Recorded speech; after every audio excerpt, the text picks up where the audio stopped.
Si Walter. Walter, ikaw, nakapag-deliver ka rin ng basura saan-saan? Sa bahay po ni dating Speaker Romualdez po. Sinong nakakita kay Senator De Lima? Kami po lang. Anong nakita nyo exactly? Nakalagay po sa sasakyan yan. Kami rin po ang nagbababa niyan. Ang sabi kasi maliwanag sa akin na nabigyan siya sa townhouse, hindi Paper maleta. bag, hindi maleta. Oo. Pero Nabigyan. sinasabi ho nila na nabigyan siya. Kanino? Banda sa Cherapura po. Kaninong bahay? Kay Kung Stella yan po. Kimbo? Opo. Ano pumasok sa isip mo? Anong reaction mo nung... Sa amin, ma'am, trabaho lang po yung pumasok sa isip namin. Kasi wala naman kaming intention na masama. Kasi kung gagawin namin na nakawin namin yung pera-pera na bulto-bulto, baka kami naman po yung... Dadagan ang Mita News Update. 22 or 21. Then, pag-start na ng AKB, sa AKB po siya nag-start, party list. Then, kausap siya ni Kong Romualdez na maging APRO 2022. 2022, nag-start na po yung security.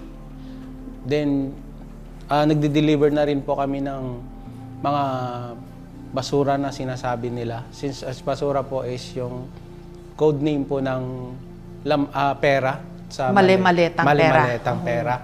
Pagdi-deliver ng pera is yung matatagal na po. So kami yung pinakamatagal. Kasama ni nilang Paul at saka ni Mark. So binababa namin from Horizon. Si Paul at si Mark, yung mga executive assistants Yes, po. ni Zaldico. Yes po. Yun po yung trusted ni Kong Saldi para po dun sa mga pera na mali-maleta na basura na pumapasok from iba't ibang district na DP po. From sa labas, then ilalagay dun sa Balye or sa Horizon, i-distribute po dun kay Speaker Romualdez po, ma'am. Ano pumasok sa isip mo? Anong reaction mo nung... Sa amin, ma'am, trabaho lang po yung pumasok sa isip namin. Kasi wala naman kaming intention na masama. Kasi para para lang po sa pamilya namin. Kasi kung gagawin namin na nakawin namin yung pera-pera na bulto-bulto, baka kami naman po yung balikan. Minsan nakwento ng executive ni Kong Saldi, almost ang laman doon is 50 to 70 po Yung malaki. Yung medium, magkano Yung na medium, lalaman nun? Medium is nasa 50 pababa naman siguro. Okay. Tapos yung expendable bag, 5 million. Tama Yes, ba? yes. So kay Presidente, magkano dineliver nyo, sabi mo? Hindi ko specific yung kung magkano, basta 5 maleta po. Yung nag-deliver kami ng halos 50 na maleta kay dating Speaker po. Yung sa time ko po, sa 42 McKinley po. Bahay niya yon. Yes, ma'am. Tapos, saan pa? Sa 40 Nara. Meron pang nababanggit na Aguado sa may Malacanang yun. Yes, ma'am. Kasi ang nangyayari po, ma'am, apat po kasi kami na team. Close in, advance, marketing, and yung sa team ng basura po. Everyday, ma'am, rotation po yan yung nangyayari po. Kaya ako, ma'am, hindi po ako araw-araw na-engage sa kuwan. Pero may knowledge po ako, ma'am, kasi nakikita namin sa group chat namin kung saan, kanino, at kung ilan. Sino yung security na naka-assign po. Doon po namin nalalaman sa GC lahat po.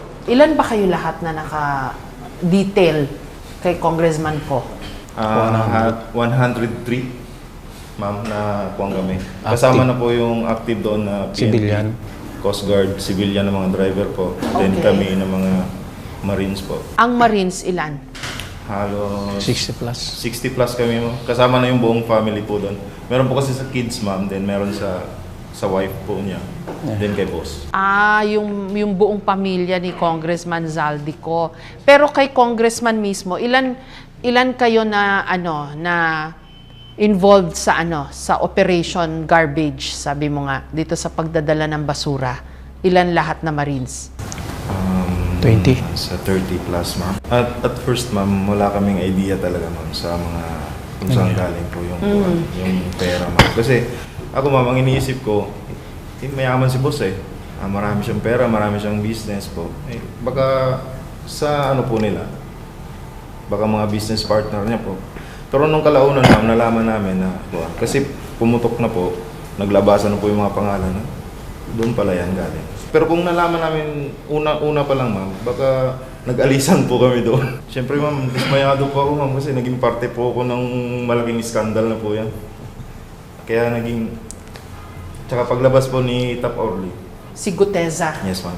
So, ano ma'am, malaki rin po yung naging papel namin ma'am sa ICC. Same month ma'am ng pagka-hired ko po, na-assign po agad ako sa ICC ma'am. Paano ka na-assign? I mean, security po, dinetail po ako nung team leader namin na doon muna kami ma-assign outside po. Yung tinatawag nilang foreigner po. Yun po pala yung ICC investigation. Paano nyo nalaman na sila pala yun? Lately na lang din ma'am, nakita namin sa TV na sila pala yung investigator doon ma'am. Kasi nakita namin doon sa kwan ma'am sa anong balita ba yun? Nag-cover po doon sa kwan. Nakita namin si Chantal Daniels po. Na isa sa mga iniskortan nyo? Yes ma'am. Okay. Nagpunta rito? Yes ma'am. Ayun ma'am, nung first month napunta nila dito, December 2023. Na Survey. Ocular muna sila ma'am eh. Inikot muna nila yung buong Manila eh. Then nakipag-meeting sila at kay ST po. Codename po yan ni Sunny Trillanes. ST ang codename niya sa amin. Then pumunta po ng townhouse, nakipag-meeting din po siya doon, marami din. Kong Saldi, speaker. Kay boss po, tsaka kay Speaker. dating speaker. Yun po. Then pagkatapos nun ma'am, umuwi muna sila. Then bumalik sila 2024. Okay. Na-assign kami sa mga bata, sa mga kids, kay ma'am, kay boss. Nung habang tumatagal ma'am, nung hindi pa lumabas yung flood control na yan, at hindi umupo na congressman or apro si boss, nagdi-deliver na rin po kami ma'am sa mga, minsan kumukuha kami sa, paunti-unti pa lang kumukuha kami sa mga bangko, then dinideliver sa opisina o dinideliver doon sa pram bangko, dinideliver sa pubs minsan. Pero minsan noon ma'am, pa isa-isang maleta pa lang. Pero nung umupo talaga si boss na apro, doon po namin nakita. At doon ko po talaga nakita na talagang bulto-bultuhan na po yung dumarating sa Valle Verde. From Valle Verde, dinadala sa Horizon, sa 56 Charlie Delta, Horizon Homes. Na doon makikita ma'am yung halos araw-araw na dumarating yung minsan sa isang araw, minsan darating po yung 50 na maleta. Sa loob ng isang linggo ma'am, minsan 3 beses. Then pagdating po dun sa Horizon ma'am, minsan po ang tagabilang kasi dyan ma'am is si Executive Assistant John Paul Estrada, si Mark Tiksay, saka yung 3 empleyado ng SunWest. Sila po yung naaatasan talaga na magbilang buwan bago i-deliver po sa mga dapat deliveran. E di wala silang ginawa kundi magbilang ng pera? Yes po ma'am, halos araw-araw po yan. Ano yun, mano-mano o may counting machine naman? Minsan ma'am, may counting machine pero minsan mano-mano ma'am. Minsan kasi si boss, nilalapitan din talaga ng mga congressman, mga senator, nangungutang din talaga sa kanya. Nung unang nung hindi pa pumutok yung issue ng flood control o ano yan. So nung lumabas po yung flood control issue na yan, doon po namin napagtanto talaga ma'am na yung mga perang bulto-bulto po na dumarating doon at lumalabas, galing po pala sa masama. Then nung yan po ma'am, yung pagdi-deliver po namin doon kay yun ang saksyan ko na marami po. Kasama po si John Paul Estrada at meron po kami mga picture sa kabili dyan. Okay, tapos saan-saan pa? Yung sa townhouse po po. Si Walter. Walter, ikaw, nakapag-deliver ka rin ng basura. Saan-saan? Sa bahay po ni dating Speaker Romualdez po. Saan pa? Tsaka po sa Aguado. Aguado, sa Malacanang. Sa Malacanang. Yung Aguado ay bahay din, di ba? Doon po sa may baliting malaki yun, harap man ng Gate 4. Alam ko po yun kasi dati po akong PSG noon. Okay. Kaya alam ko po yung Aguado. Anong meron ba dun sa Aguado? Halos doon po sila nagmi-meeting, ma'am eh. Pag may mga bisita, ganyan. Sa labas, hindi doon sa loob ng palasyo. All this time na naka-detail kayo kay Congressman ko, wala kayong ginawa kundi mag-deliver ng pera o Opo, basura? araw-araw po yan. Iba-ibang duty po sa amin. So, hindi pa ako kay Busaldi, nasan kay Madam po ako. Saan ka nakapag-deliver, Benny? Dito Kanino? banda sa Sierra Pura po. Kaninong bahay? Kay Kung Stella yan po. Kimbo? Opo. Okay. Dati po. Tapos, kay former speaker po sa 42 McKinley Road, North Forbes, saka 14 Nara Street, Southport. Actually, yung posisyon namin talaga dyan, personal assistant na pinapalabas lang para hindi rin siya na marami siyang tao. Tsaka dinidetail po lang kami ng team leader namin na sa araw na ito, may isang team na magbabasura, tapos iba-ibang may advance, may marketing. Niro-rotate niya lang po every 1 week. Bakit kayo lumantad ngayon? Actually, ma'am, kami po, kaya kami lumantad kasi hindi na namin masikmura yung mga ginagawa nila na pagnanakaw dito sa ating mga pondo ng bayan. Nakikita ko po sa TV nung nakaraang tagulan, ang daming namamatay, ang daming lubog na bahay. Parang naano po kami. Nakonsensya? Nakokonsensya. Ganun ba? Nakita nila si Congresswoman Laila De Lima na nakipag-meeting kay Sunny Trillanes, kay Speaker Romualdez, kay Zaldico, at saka si Secretary Ed Año sa Okay. townhouse. Oho. Ang estilo kasi po ni Zaldico, laging meron siyang kasama sa convoy na sasakyan na nandoon yung pera. Maleta, paper bag. Sila rin po kasi ang bumibili ng paper bags eh. So familiar sila sa hugis, itsura. No? At yung parking lot po ng Unit 8 and 9 na townhouse, ang katapat po niya lang doon nagtatambay yung mga sasakyan. Okay. So, nagdala sila sa loob ng pera, paglabas, may bit-bit na. Yun ang sinasabi po nila. Ito po yung expendable bags na 5 million? Oo, paper bag po Paper yan. bag, oo. Kasi yung expandable envelope, 2 million po ang laman mo. Okay. May ganun pala. Hindi pala bag yung expendable. Expandable, Expandable na envelope. pala yun. Envelope. Expandable envelope. Yeah. Okay. Si De Lima, bakit nga siya na... Di ba may correction po kayo this morning eh? Siya ba yung nag-correct? Oo. Yes.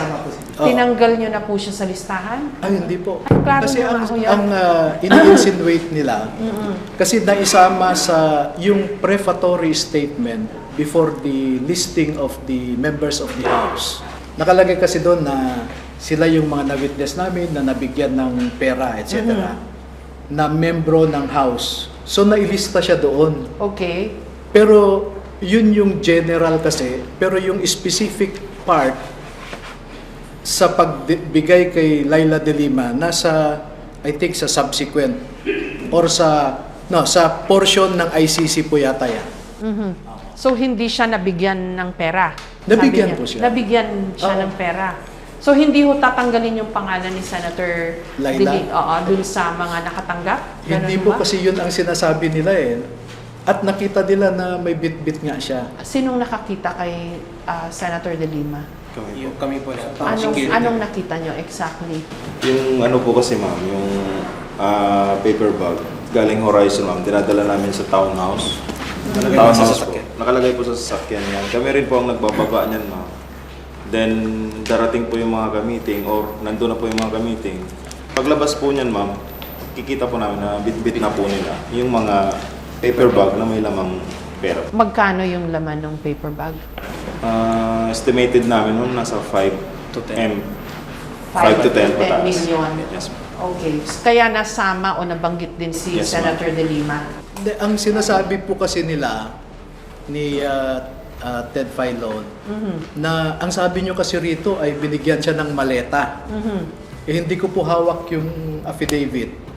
Ang sabi kasi maliwanag sa akin na nabigyan siya sa townhouse ng paper bag. Okay, hindi Kaya- maleta. Yun ang hindi correction. maleta. Yes, ang kaya- correction lang, Hindi paper maleta. bag, hindi maleta. Oo. Pero Nabigyan. sinasabi ho nila na nabigyan siya. Yes. Kaya ang Okay. sabi ko, it could be an oversight on my part. Okay. Hindi ko naman sinabing mali ako. It is possible that it was an oversight on my part. Okay. And of course, kanya-kanyang interpretation. Okay.